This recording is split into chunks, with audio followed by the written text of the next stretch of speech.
Practice చేస్తే తప్ప అర్థం కాదు. సో దీనికనేసి నేను ఇక్కడ క్లాసెస్ ప్రాక్టీస్ కోసం పెడుతున్నాను. ఇందులో నెంబర్ 1 పాయింట్ ఏంటంటే, సో ఇక్కడ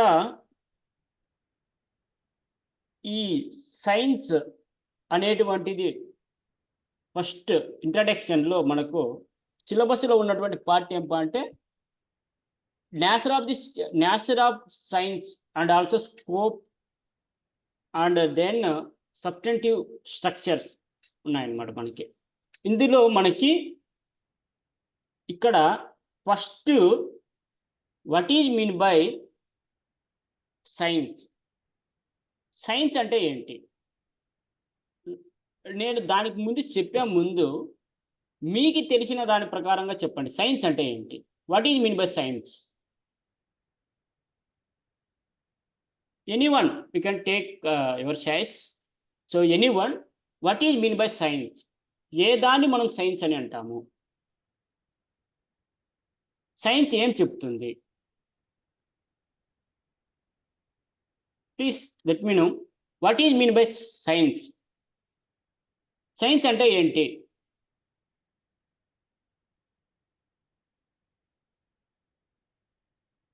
anyone challenge? Yes or no?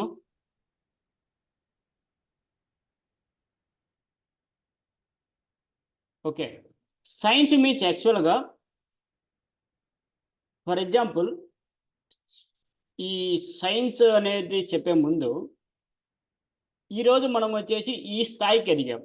అంటే మీరెక్కడో ఉన్నప్పటికీ కూడా మనము ఒక జూమ్ ఆన్‌లైన్ ప్లాట్‌ఫామ్ ద్వారా వచ్చేసి మనము జూమ్ ద్వారా వచ్చేసి కానీ, లేదంటే గూగుల్ మీటింగ్ ద్వారా కానీ, లేదంటే మొబైల్ వాట్సాప్ ద్వారా కానీ, ఇంత టెక్నాలజీ అనేటువంటిది అభివృద్ధి చెందింది. ఇదంతా కూడా ఏ దాని కింద వస్తుంది అంటే సైన్స్. తర్వాత ఇలాగే every organism from micro organism to multi cellular organism దాకా కూడా మనకి డిస్కస్ చేస్తుంది. అంటే ఏమని డిస్కస్ చేస్తుంది? అనాటమీ కావచ్చు, ఫిజియాలజీ కావచ్చు, ఎక్స్క్రీషన్ సిస్టమ్ కావచ్చు, వాట్ ఎవర్ ఇట్ ఈజ్, వాటన్నిటిని కూడా చెప్పేదాన్ని కూడా మనం ఏమని అంటాము? సైన్స్. అంటే ఎస్పెషల్లీ ఏంటంటే సైన్స్ అంటే ఏమి అంటే, సైన్స్ అనేటువంటిది ముఖ్యంగా జ్ఞానం, అంటే జ్ఞానాన్ని ఇచ్చేటువంటి ఏ అంశాన్నైనా ఏమంటామంటే సైన్స్ అనేసి అంటాం అన్నమాట. మరి జ్ఞానాన్ని ఇచ్చేటువంటి ఏ అంశాన్నైనా సైన్స్ అంటే, ఏ అంశమైనా జ్ఞానాన్ని ఇచ్చేటువంటి దానిని మనం ఏమంటామంటే సైన్స్ అనేసి అంటాము. అందుకే సైన్స్ అనేటువంటిది ఏ వర్డ్స్ నుంచి తీసుకోబడింది? సో లాటిన్ లాంగ్వేజ్ నుంచి తీసుకున్నాం. సైన్సియా అండ్ సిరే. సైన్సియా అండ్ సిరే అనేటువంటి ఒక 2 లాటిన్ లాంగ్వేజెస్ నుంచి మనము తీసుకోవడం జరిగింది. సో సైన్సియా అండ్ సిరే లాటిన్ లాంగ్వేజ్‌లో నుంచి డెరివేట్ అయినటువంటి ఈ సైన్సియా అండ్ సిరే లాంగ్వేజెస్‌ని సైన్సియా అన్నా దాని అర్థం వచ్చేసి నాలెడ్జ్ అని అర్థం. సిరే అన్నా కానీ దాని అర్థం వచ్చేసి నాలెడ్జ్ అని అర్థం. మరి ఈ సైన్సియా అండ్ సైన్సియా అండ్ సిరే ఈ 2 యొక్క పదాల యొక్క కలయిక నుంచి మనకు వచ్చినటువంటి నెక్స్ట్ ఇది ఏమంటే సైన్స్ అన్నమాట. నెక్స్ట్ ఇదే సైన్స్ అన్నమాట. సో అంటే దీన్ని బట్టి మనకు అర్థమయ్యేది ఏంటి? ఈ యొక్క సైన్స్ అనేటువంటిది విశ్వమంతా కూడా ఏ దాని గురించి ఏ అంశమైనా సరే, జ్ఞానాన్ని ఇచ్చేటువంటి ఏ అంశంనైనా గానీ మనం ఏమని అంటామంటే సైన్స్ అని అంటాం. నెంబర్ 1. సో దాని తర్వాత నెక్స్ట్ ఏంటంటే సైన్స్ అనేటువంటిది లాటిన్ లాంగ్వేజ్ నుంచి వచ్చింది. లాటిన్ లాంగ్వేజ్ అనేటువంటి సైన్సియా అండ్ సిరే నుంచి వచ్చింది. మరి సైన్సియా అన్న సిరే అన్న ఈ 2 వర్డ్స్ మీనింగ్ ఏంటంటే ఇంగ్లీష్‌లో నాలెడ్జ్ అని అర్థం. ఓకేనా? సో తర్వాత ఈ సైన్స్ అనేటువంటిది మనకు వచ్చినటువంటి దాంట్లో ఇది ఫస్ట్ నిర్వచనం. సైన్స్ అంటే ఏమి? జ్ఞానాన్ని ఇచ్చేటువంటి దానిని ఏ దాన్నైనా కానీ మనం ఏమని అంటామంటే సైన్స్ అనేసి అంటామన్నమాట. సో జ్ఞానాన్ని ఇవ్వాలి. అంటే ఫర్ ఎగ్జాంపుల్ దానికి ఉదాహరణ ఏంటంటే, ఫర్ ఎగ్జాంపుల్ ఏంటంటే, మీకు జూమ్ అనేటువంటిది ఎలా ఇన్‌స్టాల్ చేసుకోవాలో, ఎలా లాగిన్ కావాలనేది మీకు తెలీదు. సో, అది ఇక్కడ నేర్చుకోవడం అనేటువంటిది అంటే లెర్నింగ్ చేయడం అనేటువంటి ద్వారా ఏం చేస్తుంటాము? జ్ఞానం అనేటువంటిది వస్తున్నది. అసలు జ్ఞానం అంటే ఏంటి? జ్ఞానం అంటే ఏమి అంటే, డెఫినేషన్ జ్ఞానం అంటే ఏమి? ఎలా ఉన్న దానిని యథావిధంగా చెప్పడాన్నే జ్ఞానం అని అంటాము. ఫర్ ఎగ్జాంపుల్ సో, ఇదేది లాలాజలంలోని స్రవించేటువంటి ఎంజైమ్ ఏమి? అమైలేజ్. అంటే ఉపాధ్యాయుడు కానీ చెప్పినటువంటి దానిని యథావిధంగా చెప్పితే దానిని ఏమంటామంటే జ్ఞానము అని అంటాం. అదే విధంగా మనం నేర్చుకునేటువంటి ప్రతీదీ, ప్రతి అంశము జ్ఞానాన్ని ఇచ్చేటువంటి ప్రతి అంశం కూడా ఏంటి కిందకి వస్తాదంటే సైన్స్ అనేటువంటి దాని కిందకి వస్తాది. సో, ఇక్కడ బాగా కీవర్డ్స్ గుర్తుపెట్టుకోండి. సైన్స్ అంటే ఏంటి? ఫస్ట్ ఇక్కడ అయిపోయింది. సైన్స్ అనేటువంటిది ఎలా వచ్చింది అంటే లాటిన్ లాంగ్వేజ్ నుంచి వచ్చింది. మొన్న పోల్ పెట్టాను. పోల్ పెట్టినప్పుడు వచ్చేసి చాలా వరకు ఇది కరెక్ట్ చేశారు. సైన్సియా వర్డ్. దాని తర్వాత బయాలజీ వర్డ్ ఎక్కడి నుంచి వచ్చింది అని అడిగాను. అప్పుడు ఏంటి పెట్టారు? లాటిన్ లాంగ్వేజ్ అని పెట్టారు. బట్ అది తప్పు. బయాలజీ అనేటువంటిది ఎక్కడి నుంచి వచ్చిందంటే గ్రీక్ వర్డ్ నుంచి వచ్చింది. బట్ ఇక్కడేంటి లాటిన్ లాంగ్వేజ్ నుంచి మనకొచ్చిందే సైన్సియా. సైన్స్ అనేటువంటిది లాటిన్ లాంగ్వేజ్ నుంచి వచ్చింది. బయాలజీ అనేటువంటిది వచ్చేసి గ్రీక్ వర్డ్ నుంచి వచ్చిందనమాట. సో, ఈ సైన్సియా అనేటువంటిది వచ్చేసి జ్ఞానాన్ని ఇచ్చేటువంటి ఏ అంశాన్నైనా గానీ మనం సైన్స్ అని అంటాం. ఇది లాటిన్ వర్డ్ నుంచి వచ్చింది. లాటిన్‌లో ఏ వర్డ్ నుంచి వచ్చింది అంటే సైన్సియా అండ్ సిరే. దాని తర్వాత విశ్వం అంటే సైన్స్ అనేటువంటిది ఏంపా అంటే ఒక ముడి పదార్థం. సో, విశ్వం అనేటువంటిది వచ్చేసి మనకు ఒక ముడి పదార్థం. సైన్స్ అనేటువంటిది ఏమంటే ముడి పదార్థం. ముడి పదార్థం అంటే ఏంటి? ఏ ముడి పదార్థము? విశ్వం అనే ముడి పదార్థంతో ఇది అధ్యయనం చేస్తుంది అనేటువంటిది మనకు సైన్స్ అనేసి చెప్తామనమాట. అంటే డెఫినేషన్స్ ఉన్నాయి. ఎవరో నిర్వచనాలు చెప్పినారు, ఏం కథ అదంతా వచ్చినాయి. బట్ సందర్భానుసారంగా అవి చెప్తాను అంతే. బై హార్ట్ పెట్టినట్టుగా మనము ఇక్కడ డెఫినేషన్స్ అనేటువంటిది ఉండదనమాట. సో, ఇక్కడ వరకు మీకేమైనా డౌట్స్ ఉన్నాయా? ఏదైనా అర్థం కాలేదా? What is meant by science? And also, which language words derived from the science? ఈ రెండు clear. I hope clear or any doubts? Doubts ఉన్నాదంటే క్లారిఫై చేసుకోండి. డౌట్స్ లేదు అంటే ఇంకొక పార్ట్ ముందుకు పోవడం చెప్తాది. ఓకే. సో, ఇక్కడ నెక్స్ట్ దాని తర్వాత ఎవరైనా కానీ మేడం ఒక ఈక్వేషన్ చెప్పండి madam. Equation. Any equation.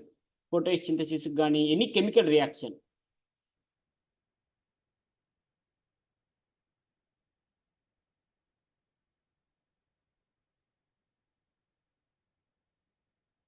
Hello! So, equation చెప్పండి మేడం అంటున్నా. రసాయనిక చర్య ఈక్వేషన్. కెమిస్ట్రీ కావచ్చు ఏదైనా కానీ ఒక ఈక్వేషన్ చెప్పండి అంటున్నా. ఏం మేడం తెలియదా ఈక్వేషన్స్ ఏది కూడా? కిరణజన చంద్రక్రియ ఈక్వేషన్ ఏంటి మేడం? ఎవరెవరు చెప్పండి?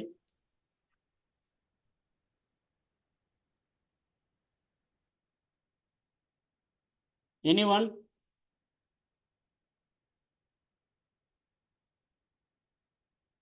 చెప్పండి మేడం. కిరణజన చంద్రక్రియ ఈక్వేషన్ ఏంటి?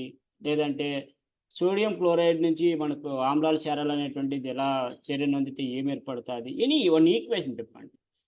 అంటే ఇంకా మీకు గుర్తుండిపోతాది. సైన్సియా అంటే ఏంటి అనేటువంటిది. అక్కడి నుంచి మనకింకా అసలు ప్రక్రియలు, పద్ధతులు, వైఖరులు, దాని తర్వాత సబ్స్టెన్టివ్ స్ట్రక్చర్ ఏ విధంగా ఉన్నాదనేటువంటిది కూడా మనం నేర్చుకోగలుగుతామనమాట.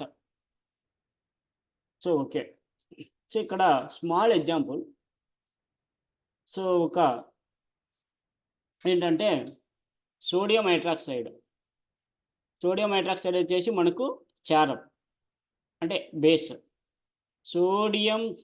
లేదంటే సోడియం హైడ్రాక్సైడ్ అనేటువంటిది వచ్చేసి మనకి NaOH. ఈ NaOH వచ్చేసి ప్లస్ HCl హైడ్రోక్లోరిక్ యాసిడ్.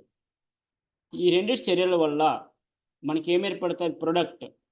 ఏం ప్రొడక్ట్ ఏర్పడతాది? సోడియం క్లోరైడ్ NaCl అనేటువంటిది ఏర్పడతాది. దాని తర్వాత ఏం ఏర్పడతాదంటే H2O ఏర్పడతాది. మీరు కనుక బాగా ఒకసారి ఆ ఈక్వేషన్ చూడండి.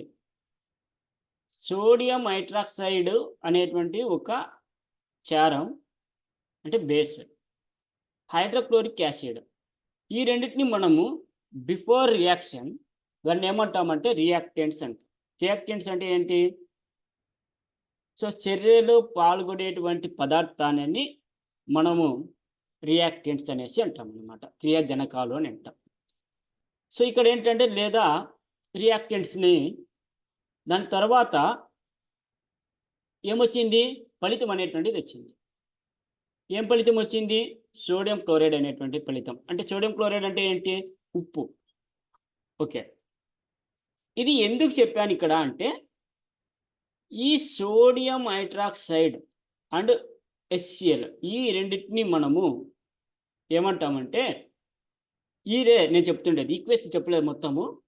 జస్ట్ ఈ 2 పార్ట్స్‌నే ఏమని అంటామంటే మనము, అది ఏ విధంగా చర్యను అందుతుంది, నెక్స్ట్ వచ్చేసి ఏ విధంగా రియాక్ట్ అవుతుంది, లేదంటే ఏ విధంగా వాటర్ అనేటువంటిది కానీ ఏ విధంగా బ్యాలెన్స్ అవుతుంది, అది in the presence of water హీటా, లేదంటే అది ఎటువంటి చర్య, ఇదంతా కూడా తెలిపేదానిని మనం ఏమంటామంటే ప్రాసెస్ అనేసి అంటాం. అంటే ప్రాసెస్ అంటే ఏంటి?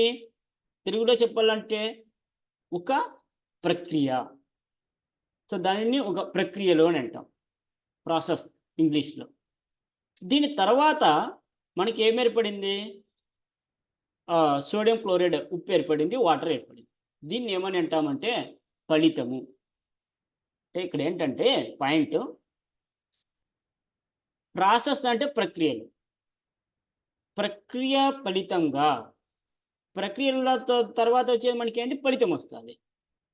అంటే ఈ విజ్ఞాన శాస్త్రం అనేటువంటిది ప్రక్రియలు మరియు ఫలితం ఈ రెండిటి యొక్క దానినే మనం ఏమంటామంటే ప్రక్రియలు మరియు ఫలితం. అది చెప్పాను చూడండి. ఇది ప్రక్రియ. సోడియం క్లోరైడ్ HCl అనేటువంటిది ప్రక్రియ. ఉప్పు ఏర్పడడము, వాటర్ ఫామ్ కావడం అనేటువంటిది ఏమి? ఫలితం. ఈజ్ ఈక్వల్ టు ఈ రెండిటిని ప్రాసెస్ ప్లస్ ప్రొడక్ట్స్.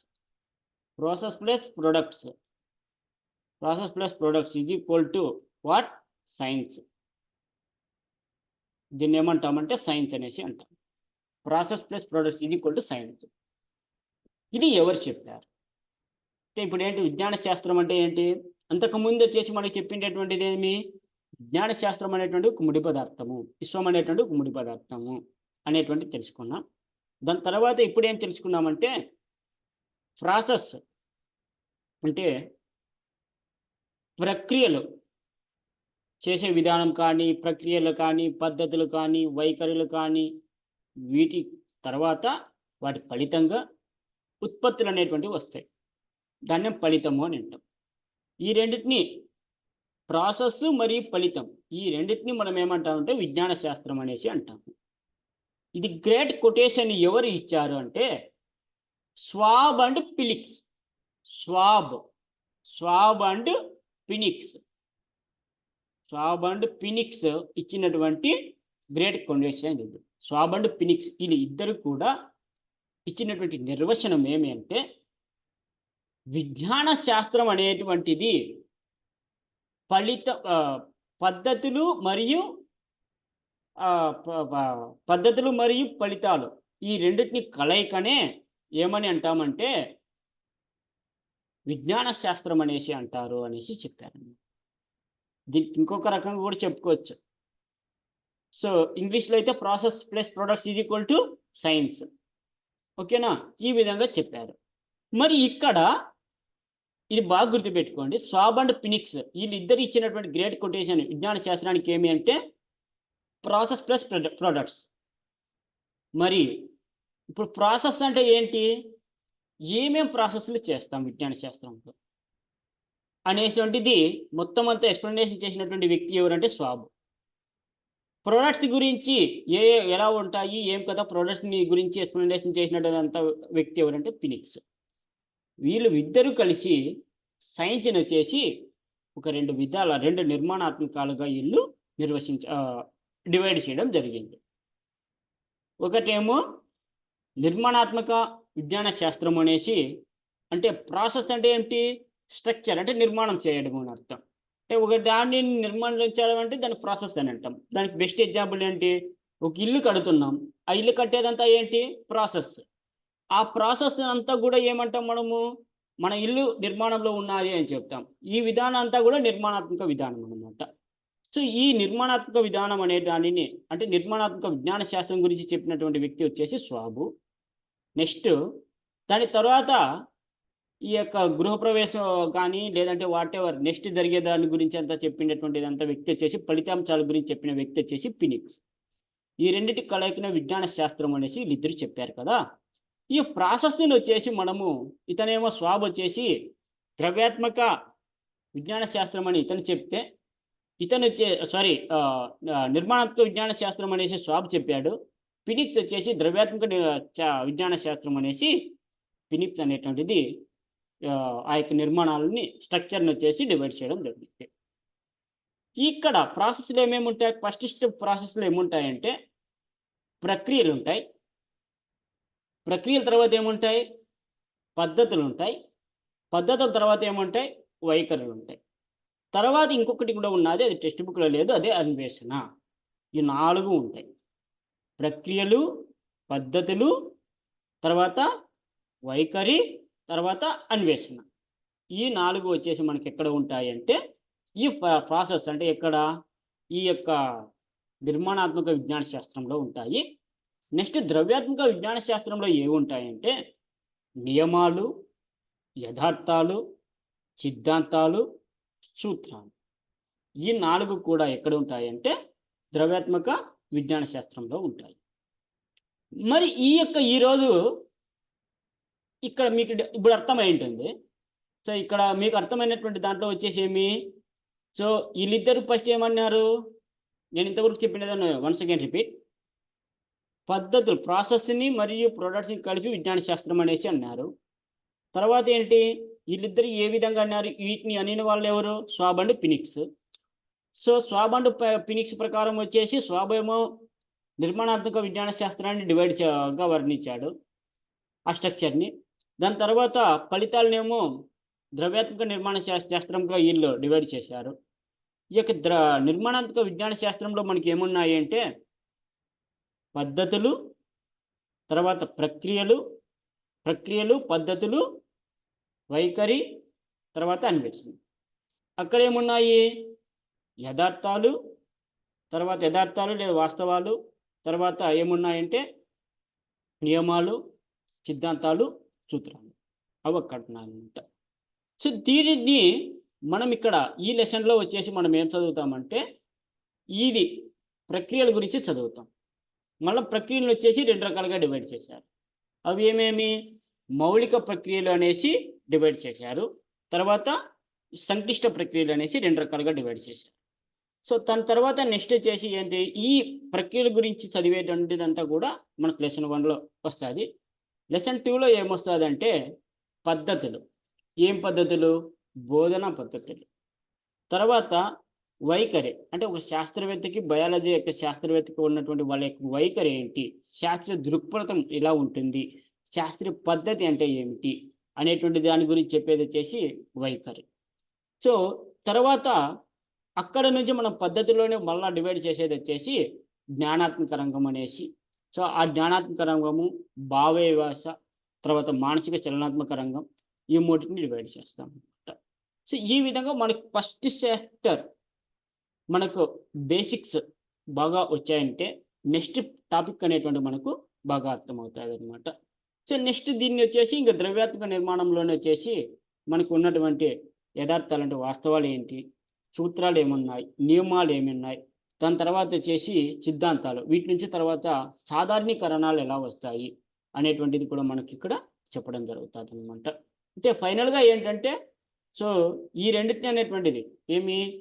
సా విజ్ఞాన శాస్త్రం అనేటువంటిది ఒక పరిశోధన మరియు ఫలితాంశాల కలయిక అనేటువంటిది స్వాబ్, ఫినిక్స్ చెప్పారు. వాళ్ళ నుంచి మనకు స్ట్రక్చర్ అనేటువంటిది రావడము జరుగుతాది.